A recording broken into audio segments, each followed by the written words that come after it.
Hello दोस्तों, आपका स्वागत है हमारे चैनल जीके मास्टर में। और आज हम लोग बात करेंगे बिहार के शिक्षा विभाग के द्वारा बड़ा ऑफिशियल नोटिस जारी किया गया है। और यह नोटिस बिहार के सभी शिक्षक जो राजकर्मी हैं उन्हें अपने चल और अचल संपत्ति का ब्यौरा देना है। अगर वह नियत समय के भीतर नहीं देते हैं चल और अचल संपत्ति का ब्यौरा तो उनका वेतन स्थगित कर दिया जाएगा।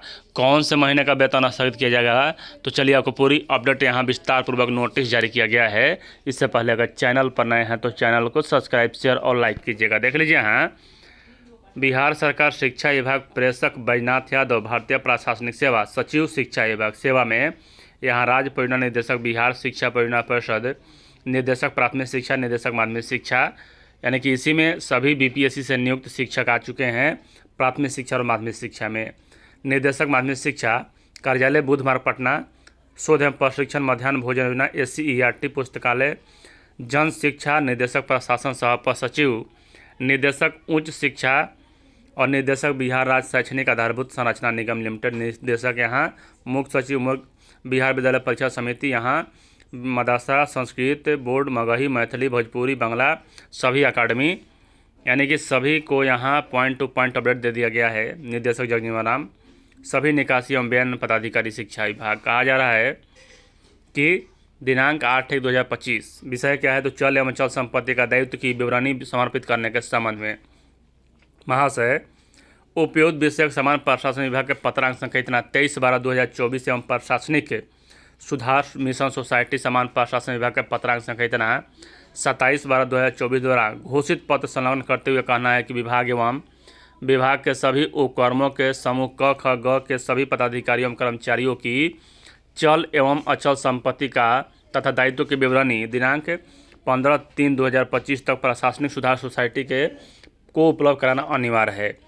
लेकिन आपको इससे पहले जमा करना होगा। अब कैसे भरना है सभी के बारे में यहाँ दिया हुआ है।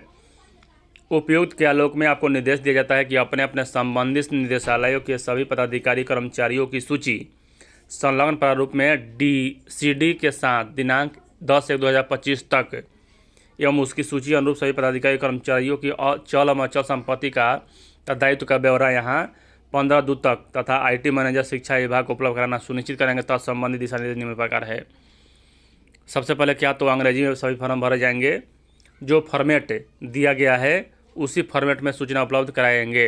किसी भी हालत में फॉर्मेट में कोई परिवर्तन नहीं करेंगे। CD में दी जाने वाली जानकारी PDF स्कैन करके नहीं देंगे, एक्सेल शीट में होना चाहिए। 100 कॉलम को भरना अनिवार्य है। अब देखिए यहाँ बहुत से अभ्यर्थी यहाँ एक बार पूछ रहे थे कि हमने लोन का एप्लीकेशन नहीं भरा है, जो लोन लिए हैं उसका, तो क्या भरना जरूरी था। देखिए यहाँ कहा जाए कि सभी कॉलम को भरना अनिवार्य है, तो नहीं भरे हैं तो अपने सीनियर पदाधिकारी से पूछिए कि उसमें क्या संशोधन हो सकता है। और यहाँ 4 में नाम पदनाम विभाग का नाम पूर्ण रूप से लिखा होना चाहिए।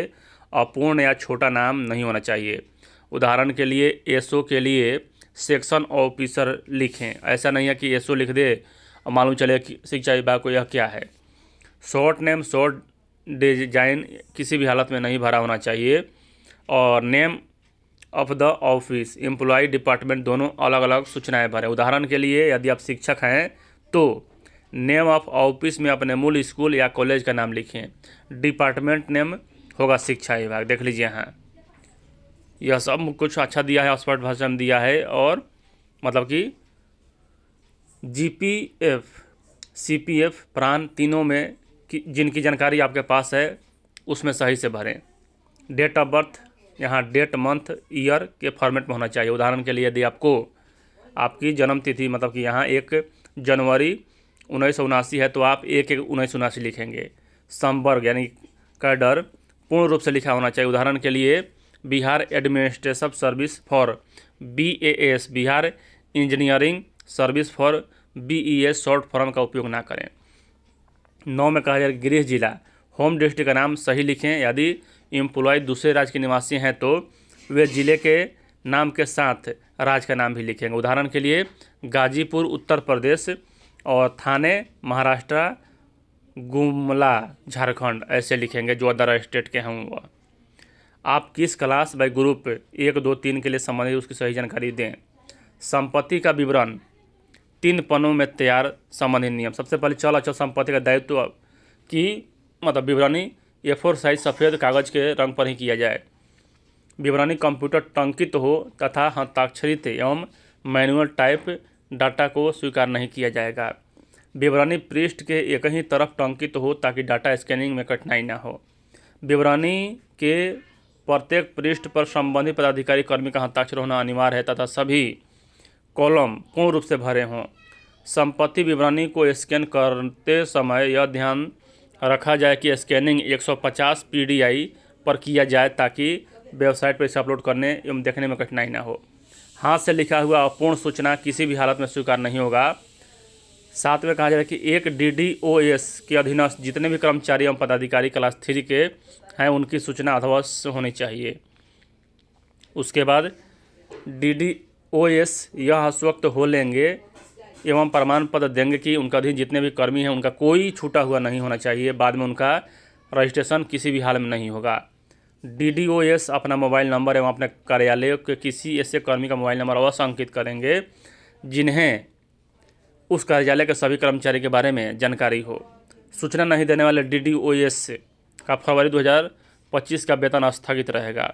और सिर्फ फरवरी यहाँ अगर कोई शिक्षक अगर यहाँ अपना नहीं दिए कि चल अचल समिति का ब्यौरा, तो शिक्षक का भी फरवरी माह का वेतन स्थगित कर दिया जाएगा। और यहाँ विश्वासभाजन बैजनाथ यादव सचिव शिक्षा विभाग 8/1/2025। अब देखिए आगे इसमें क्या है। तो सामान्य प्रशासन विभाग के द्वारा जो कहा गया है कि यहाँ कि दिया जाए चल अचल संपत्ति का ब्यौरा यहाँ दिया हुआ है। अगर आपको यह PDF चाहिए तो टेलीग्राम ग्रुप ज्वाइन कर लीजिएगा। डिस्क्रिप्शन में लिंक है, वहाँ आपको मिल जाएगा, आसानी से आप भर सकते हैं और यहाँ यह सब देख सकते हैं कि सभी प्रकार का यहाँ अब देखिए यहाँ से भराना शुरू होगा। यह फॉर्मेट है भरने का। Declaration of asset and liabilities certificate, यहाँ IM एग्री ईयर, यहाँ बेइंग सर्विस एंड यह सब वर्किंग एज कि टीचिंग, और यहाँ डिटेल्स हैज बीन यहाँ कहा जा रहा है कि डिपॉजिट इन बैंक में कितना आपका रुपया है। उसके बाद बॉन्ड्स यहाँ यह सब है। अदर्स फाइनेंशियल यहाँ है। LIC आपके पास कितना है, और मोटरसाइकिल या यह सब अगर है तो ज्वेलरी और अदर्स यहाँ है, तो यह सब आप भरें। और उसके बाद यहाँ जो आगे कहा जा रहा है कि B नंबर में डिटेल्स ऑफ इम्प्रूवेबल एसेट, यानी कि यहाँ क्या क्या आप इसमें खर्चा करते हैं अपने अमाउंट में। तो यहाँ देख लीजिए एग्रीकल्चर से आपको कितना आता है, नॉन एग्रीकल्चर लैंड यानी क्या क्या आपके पास हो सकता है, और बिल्डिंग ये सब है। और उसके बाद यहाँ लोकेशन ये सब कि अन्य प्रकार के सभी दिया हुआ है। और यहाँ कहा जा रहा है कि एक भी आपको पॉइंट नहीं छोड़ना है, सभी भरना है। लोन फ्रॉम बैंक्स, किस बैंक से आपने लोन लिया है। लोन फ्रॉम फाइनेंशियल, यहाँ ये सब गवर्नमेंट ड्यूज कितना है यह सब देना है। कि देखिए सबसे बड़ा क्या है कि यहाँ आपको कितना वेतन मिलता है यह सरकार जानना चाहती है। उसमें आपकी खर्चा क्या है यह सरकार जानना चाहती है। अगर आपका आउटिंग इनकम है तो अभी सभी का यहाँ ब्यौरा लिया जा रहा है। तो यहाँ कितना ड्यूज है सरकार का यह सब भी यहाँ पूछा जा रहा है। और आपको सभी सूचनाएं भरना है, कोई भी यहाँ छोड़ना नहीं है। और पर्सनल डिटेल्स ये सब देख सकते हैं। और यहाँ कहा जा रहा है कि आप अंतिम में भरें। उसके बाद सामान्य प्रशासन विभाग का यह नोटिस कि आपको कोई भी पॉइंट छोड़ना नहीं है, यही कहा जा रहा है शिक्षा विभाग के द्वारा। तो चलिए यह आपको टेलीग्राम पर मिल जाएगा, आप देख सकते हैं इस PDF को। वीडियो देखने के लिए धन्यवाद।